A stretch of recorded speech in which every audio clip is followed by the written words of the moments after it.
technologies, not only that they became more efficient, they became faster, the connections, the platforms are so more rapid than before, they became mobile. Mobile meaning that they're small enough that we can carry them on our bodies. So almost everyone at all moments in the civilized world would have a phone, and more recently a smartphone, on themselves. Basically, it's a computer. And not only that you have it on yourself, making a phone call is the last thing you do with it. You do a lot of other things. But not only you have it with you at all times, but that device is connected to the network. And you can receive notifications, you can receive calls, you can receive... with one eye, you can see what's happening in the social media world, who's talking with whom and who's responding to something that you said last night or whatever.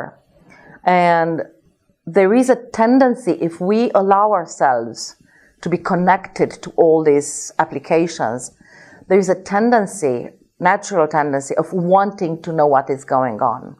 And research shows that the effect that news or checking your email or the impulse you get from a media or from an information that comes in the digital format is similar to the serotonin that gets secreted by the brain when you have a drug. Obviously not at the same level, and there are nuances to this. But the thing is, it feels good. So then we have a tendency of letting ourselves check again and again and go into a news cycle all the time to see what's new in the world, what happened, how about my email, did somebody look for me? It's not necessarily that I have a need, but it feels good just to check it. And that can lead to very serious disruptions, especially if you want to be productive, especially if you're in a creative field, or if you have to do some kind of intellectual work, you have to learn, you want to read something, can be very disruptive. And studies say that in certain parts of the world, they found out that young people would wake up from 20 to 40 times during the night to check their phones.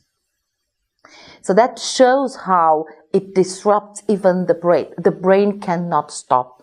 It is continuously stimulated and needs that stimulus.